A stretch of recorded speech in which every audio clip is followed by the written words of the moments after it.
Hello there. My name is April Bentley.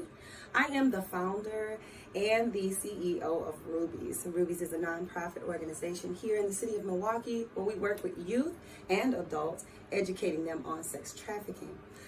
I'd like to tell a little bit about myself because I want you to know that there is hope. And I had to believe that in order to receive that myself. Well, going back a little bit, I spent 19 years in the life. And I was pretty sure that was my lot in life. And there was no more to me than that. Because I didn't do school. So I didn't have a high school education. And I didn't know how to work a regular job. And my family didn't have anything for me to fall back on. So I was pretty much out there believing that this was it for me.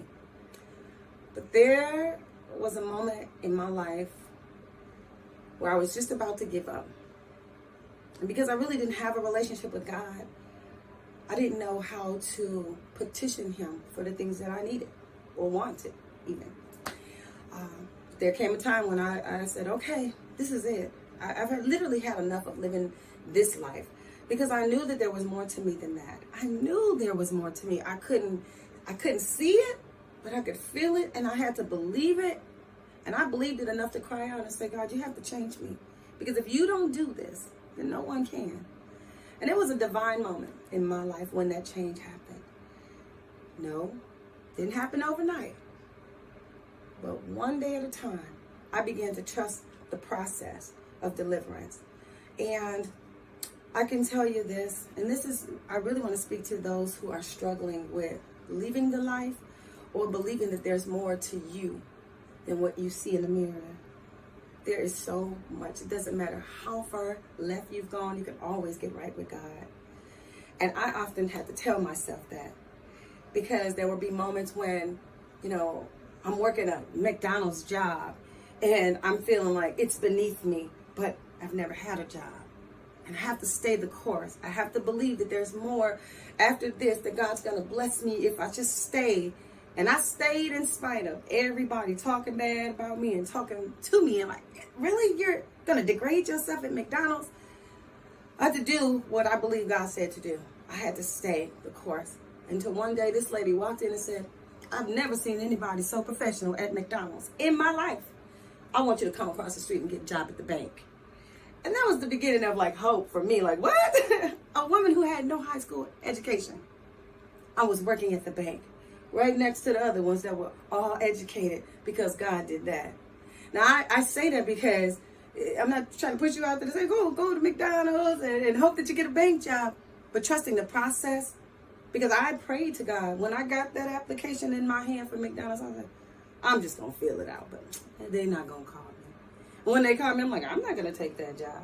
And then God said, yes, you are. And then I'm like, well, I'm not going to stay long. Well, you're going to stay as long as you're going to have to. I'm not going to be acting right there. Well, you're going to act the way you want. I did everything that God required me to do to get the promotion to the bank. And from the bank, life began to turn around for me. I never believed that I was anything other than a woman in the night. I really believe that. I believe that I was cut out for it. I believe I was built for it. I believe that, I had everything that they were looking for, that I was this sexy woman that was meant for men, because that's what I was trained to believe. But now I know that I'm for the people. So what the devil meant for my bad, God turned it around for my good. He said, you know why you were so charismatic? You know why people are attracted to you? Because I created you for my glory. I want you to go and speak on my behalf for me. So that's what I do now. And I do it and I love it. And I feel so different because there was a time when I couldn't talk to anybody unless it was about money, sex. So limited, so feeble. Now there's such an expansion in my brain. I could talk to the best of the best or the less of the less, and it's all the same. People are people. It's a beautiful thing to be able to talk, to be able to be free, to be able to laugh, to be able to just breathe, right? And I feel so, like everybody's watching you and everybody's talking about you and everybody's murmuring under their breath about you because they know your story. Well, guess what? They do know my story. And they're not murmuring. They're talking loud about it because I've been redeemed and restored to my rightful place in life. And that's because of God. And people like the Redeem and Restore Center, I have to tell you, I had my doubts. Because I'm a person that don't trust people, right? You don't trust people when you've lived this life. People will disappoint you and let you down.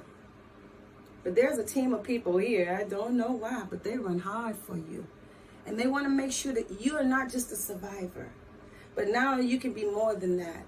And I used to say, don't call me a survivor. I don't like that name, that title. Well, I'm a lived experience expert because I survived. Because I survived. Now I can tell somebody my story in a different light, on a different platform. And I don't have to cry about it, right? I don't have to feel sad about it. It is what it is. But there's so much more to me now. And I get to live that out. So, what would I suggest? I would suggest taking it one day at a time. If you truly believe, because that's all you have to do first. You truly believe that there's more to you. Take it one day at a time. Don't rush. Don't even beat yourself up if you fall and you make a mistake. Get back up. Try again. But keep going. Because there is hope. There is so much hope. And if I can do it, and God can change me, a woman who was in that life for 19 years.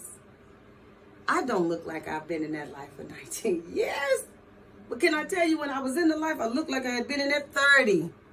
But God. You know, when he said we're the salt, I mean, he preserves us.